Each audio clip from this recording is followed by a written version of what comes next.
Now, a lot of people from the hip hop lane in Dallas, let me say 2-3 years ago, a lot of them were nowhere to be found anymore. Okay. What do you think the reason is for that? I think sometimes people get in bad situations, whether it's management, whether it's behind a label, whether it's they get set back for whatever reason. You know, sometimes people go into studios and maybe that studio gets shut down and they lose all their material. Like, just be whatever, man. Cats be going to jail. Cats just be, they be going through it, man. Right. A lot of the people who are selected to be, you know, the top tier people, like I'm gonna say ADD, parts of Brain Gang, Cashmere, Blues. It's a lot of guys who didn't really meet that bar that they were supposed to be at. Right.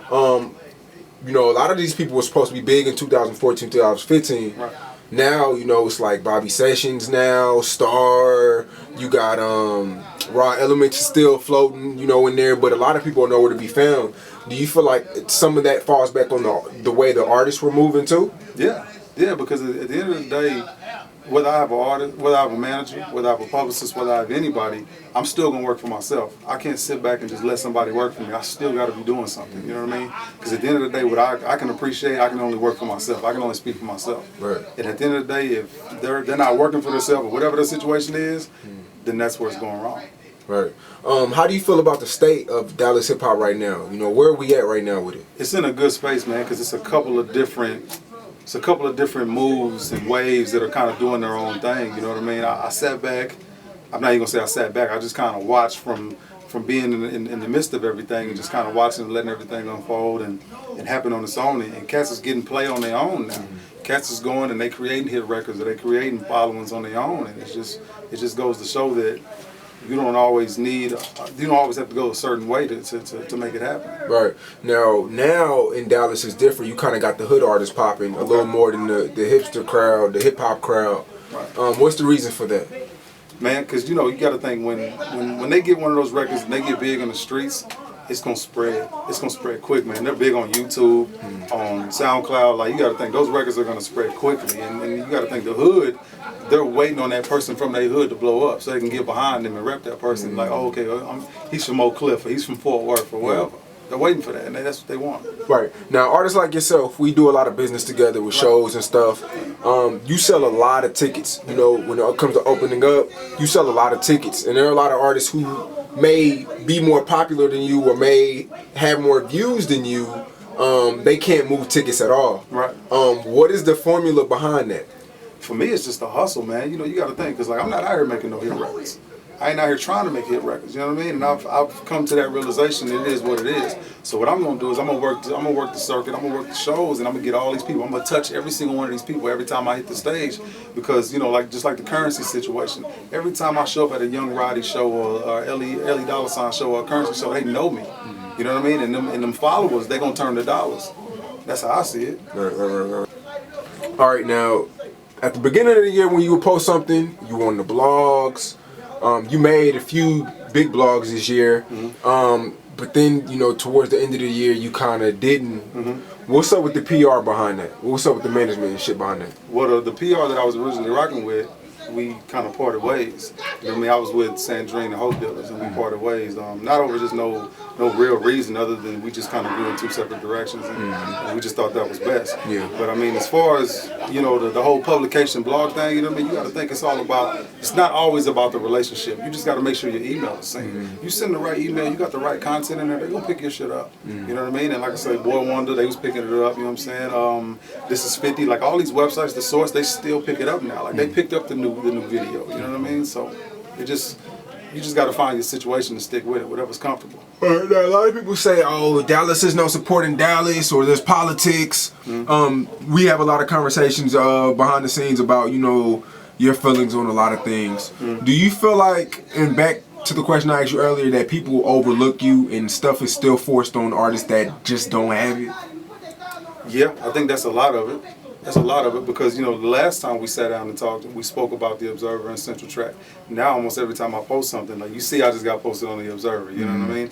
It just took a little bit of me being a little more active. Like I kind of shut my mouth in terms of making that seem like it was an issue. Like, okay, you can overlook me, but I'm still gonna be on stage. And that other artist that you favoring, that you say is the best in the city, they're sitting at home, but I'm on stage 4 or 5 nights a week. You know what I mean? And that's just kind of how I look at it. I just stopped caring. Right. Okay, so I just dropped the top 25 list. Unfortunately, you weren't on it because certain reasons. Okay. And you could have been on there. Like, and we're on camera. I could have put you where the outfit was. Okay. But I feel like the outfit did some key things this year that no other artist could do. That Noisy article that Mel wrote, their placements, you know, is just undeniable.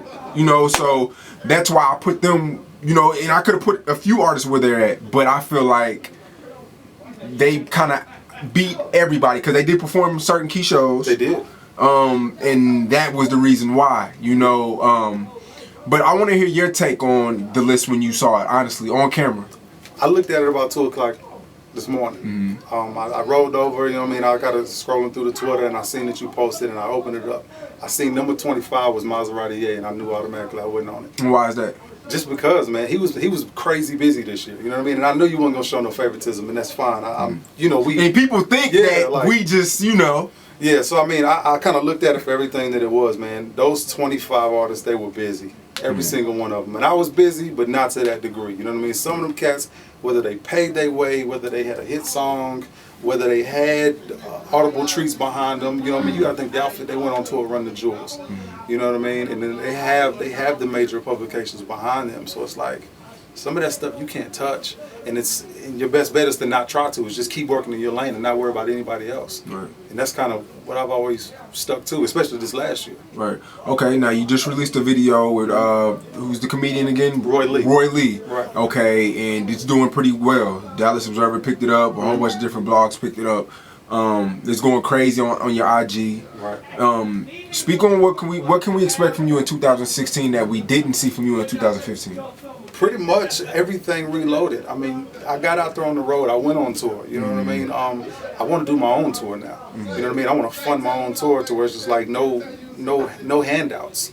I mean, and it's just to make it to that next level. It's just to go higher with every single thing that I do and emerge not as the favorite. You know what I mean? Because I would hate to be the favorite. I don't. That's a vain title to have. You know what I mean? Just as that one that just comes out and just makes it happen. As far as the music, you're gonna hear more music. You know what I mean? As far as the videos, you're gonna see more of those. You're gonna see me connected with major artists now. You're gonna see more of that. You're gonna see more of everything. Right. Okay, so Trill Sammy, Dice Soho, and Maxo Cream, they just sold out Warehouse Live in Houston. Allegedly, they're starting to say they did 600 plus, but that's still a lot for local artists. I don't really think it is hard to do. In Dallas, if you had to pick 3 artists in Dallas to sell out a venue, 500 plus. Let's just say 500 plus. Let's say 750 plus. That's fair. Right. What 3 Dallas artists do you think could do? Let's say Trees. Okay. Pack out Trees. Trees. You gotta put what's considered the big name on there first. You gotta say Fat Pimp. Fat Pimp is the one. He just recently went major again with this new deal. Shout out to him. And I think he's the one. He's the one that could kind of jumpstart everything, and then of course he's going to bring his supporting cast and Lil Ronnie, you know, Trey Ward, and those people. You got to say Mo3. You know what I mean? You got to say Mo3 because what he's going to do is he's going to bring the streets. They're going to show up, and then I mean, it's tough to say because you'd have to put another artist on it that has nothing to do with those two. You know what I mean? You got to think Dustin's almost packed that venue out by himself. I was on that show. You got to think ADD, they have packed that venue out. You know what I mean? There's been a lot of different, I would throw a hip-hop artist on there. I'd say Dustin. That'd be the cop-out because Dustin's going to bring a crowd that nobody else can touch. So Dustin, Mo3, and Fat Pimp can sell out Trees. Yeah, easy. Easy. Easy. Easy. Easy. Every one of those, all 3 of those, they have a name on the internet. They have a name respectively where they're from. You know what I mean? Because you got to think, I followed that formula of Dustin's, of selling the tickets, selling the merch, going out and delivering it and making sure I engage with these people in person because they're going to follow you. They're going to want to buy your tickets to show up to your show. So these 3 artists can outdo any other 3 artists? I wouldn't say they can outdo them, but I'd say that'd be the best chance to pack out a historical venue, yeah. Okay.